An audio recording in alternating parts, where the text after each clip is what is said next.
Good afternoon, and thank you for joining for the latest episode of the Atlantic Debrief, the Atlantic Council Europe Center's interview series where we talk about the most poignant issues in transatlantic relations today. My name is Rachel Rizzo, and I'm a non-resident senior fellow here at the Atlantic Council Europe Center. And today I'm thrilled to have with us Ms. Mary Lou McDonald, president of Sinn Fein, an Irish Republican Party in both the Republic of Ireland and Northern Ireland. She's also leader of the opposition in the Republic of Ireland's Northern House. Ms. McDonald, thank you so much for being with us today, and welcome to Washington. I want to get right into it. This year marks the 25th anniversary of the signing of the Good Friday Agreement.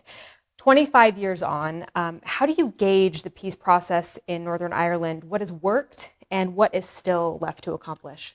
So, Rachel, we're 25 years on. We're a quarter of a century of peacemaking in Ireland. I have to say, huge credit goes to everybody who crafted that agreement 25 years ago, and not least to the United States of America, to the incredible Senator George Mitchell, to the Clinton administration at the time, and subsequent administrations, and the ongoing support that we have had from this country on a bipartisan, across the aisle basis has been absolutely critical to what has been a very successful but imperfect and as of yet incomplete process. I think it's fair to say that all of Ireland has been transformed by peace, not just the north, the entire island. Our economic success, our social successes, the sense of ambition and possibility and opportunity, which is now palpable right across the country, has been informed by that kind of stability and that sense of achievement, that bringing a negotiated end to conflict, agreed democratic institutions, the possibility, crucially, for constitutional change through democratic means to end partition on our island. All of these things have been absolutely powerful and transformative.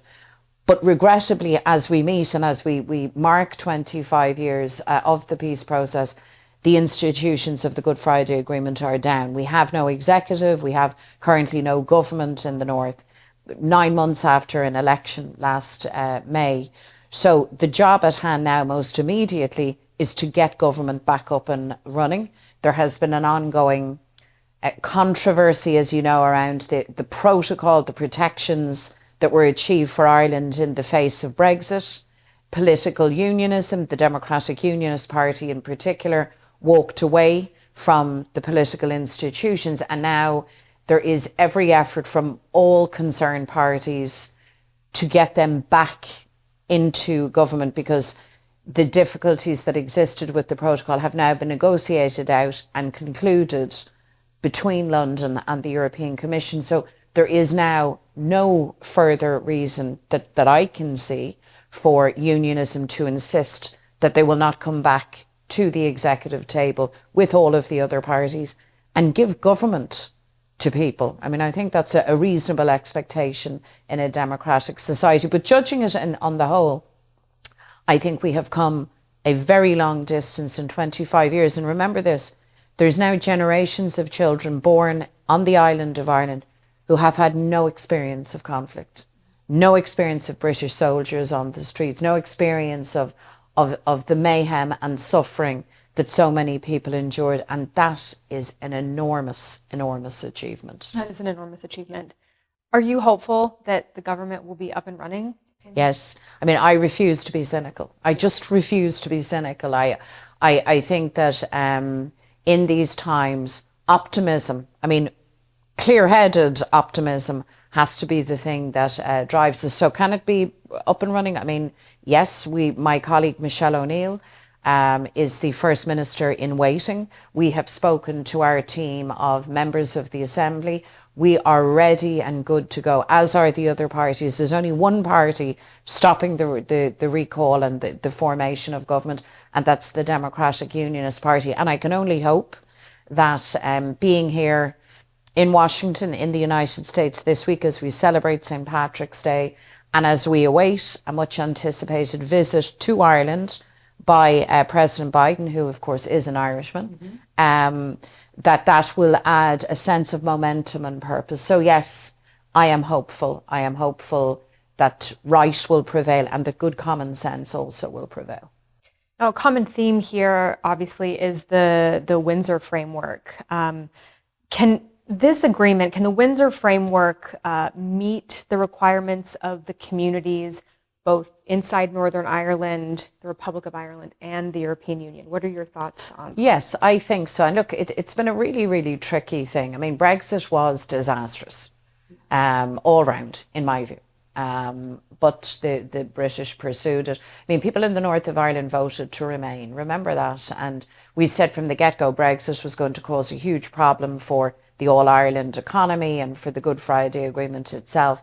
So we are satisfied now that Europe and the United States have held their nerve. All of us have held our nerve. And the protocol, the Windsor Framework, provides still those guarantees and protections that we needed. No damage to the Good Friday Agreement, protection of the All-Ireland economy, and crucially, access to the European market for goods. So all of that is to the good. And I think now it is a case of everybody lifting the load and moving on. So the answer is yes. Yes, this is now concluded. The negotiation is now over.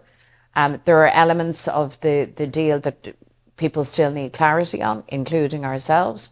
But we believe that that clarity can be achieved in a scenario where you have the assembly up and running and where you have government functioning in the north. So that's the imperative as we speak today. What are your thoughts on the potential for discussions about reunification in the coming years, and where is that on your priority list? So it's underway already. I mean, the election in the north of Ireland last May was really significant because for the first time, a nationalist, a Republican, is elected as First Minister. For the first time, Sinn Fein, a Republican party, emerges as the largest party. And that's just, it was a moment crystallising the fact that the unionist majority in the north of Ireland is now gone. And of course, when the island was partitioned, it was partitioned specifically with an inbuilt majority for the union in perpetuity. But that's now over. So it was a moment of history in itself. Brexit had forced, if you like, the conversation around what kind of Ireland do we want? What union do we want to be part of? The union with Britain or within the wider European family? So that had set the ball rolling more intensively.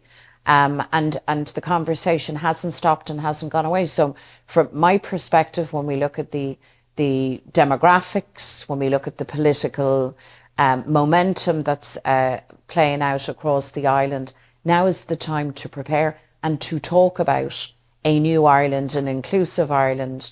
And I think the government in Dublin has a key role in sort of setting the pace on that. And I've made the case, and I will continue to make the case, that the government in Dublin now needs to call a citizens' assembly and needs to officially say to all of Irish society, let's talk about this and let's size this up and let's start imagining and talking to each other around what Ireland is going to look like in 10 years, in 20 years, and what a reunified Ireland can achieve. And what we can achieve is absolutely substantial. So Sinn Féin has had an impressive few years. The party received the most votes in elections in Ireland in 2020, received the most seats in elections in Stormont, Northern Ireland's legislature in May 2022. What's driving this popularity? Is it because of these conversations and questions surrounding the future of Ireland, around reunification? Where is this coming from? Well, in part, I mean, I'm not sure that ever sort of political growth can be attributed to a single factor. But I suppose if I were to describe what has happened, I think it is in and about the politics of change and a generational turning of the wheel. And I suppose a natural process where you come so far and then you ask yourself the question, well, what's next? And our people, particularly our younger generations, are asking those questions about the future of our country, but also the means by which we are governed. I mean, in the south, you know, where I'm from, I'm a Dubliner, the same two parties have ruled and governed the state for more than a century, and now there is an appetite to see and to have a government that is different. And I think that's what we represent. We have also worked, and we work incredibly hard. As anyone in political life knows, progress that you make is hard won. You get it through very strenuous effort. And then we're very fortunate in having, I'm very fortunate in leading North and South, an incredibly talented team. So we have a really strong bench, and sometimes that just comes right for you, and it's come right for Sinn Fein. So broadening the aperture of the conversation just a little bit, talking about the EU, talking about Europe, can't have that conversation without discussing what's going on in Ukraine. Sure. So I'd like to get your thoughts on that. How do you assess the war and its impacts on Europe? Obviously, Ireland is militarily neutral, historically neutral.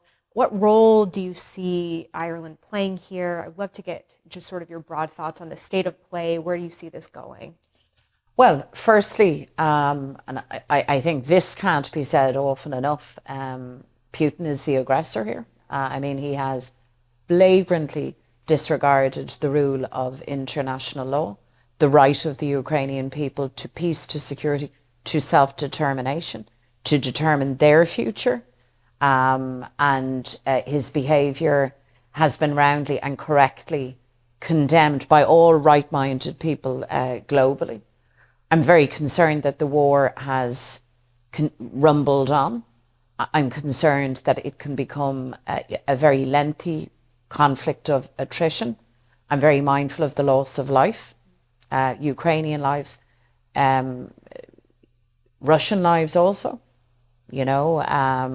those that are forced onto the front line. I mean, all of this is absolutely devastating. I never thought that I would have the conversation with my own young adult children about war in Europe and even the possibility of a nuclear confrontation, but that's where we're at. So I think in the first instance, the war in Ukraine, Putin needs to stop. He must be stopped. He needs to end his aggression. We have to have a call for peace, for ceasefires, for decency, and for the rule of law to prevail again. And I think we also have to consider, in a wider sense, what our world looks like and how our world will look in the aftermath of this confrontation. So for us as military neutrals, it is about a recommitment to multilateralism by everyone, a recommitment to the rule of international law, and also a recognition in the midst of a very complex and changing global order, the role of non-aligned countries like ourselves as interlocutors, as alternative diplomatic vehicles, in the end to sort things out and ultimately to keep people safe. That's ultimately what every society wants. But we've a lot of Ukrainians have come to Ireland very conscious, they're very traumatised people. They've received a very, very warm and hospitable Irish welcome. But I know in their hearts they want to go home. And we want the day where Ukrainian people can return to a free and independent Ukrainian homeland. Mary Lou McDonald, thank you so much for taking the time to be with us today. Have a great visit to Washington. Thank you so much. Thank you.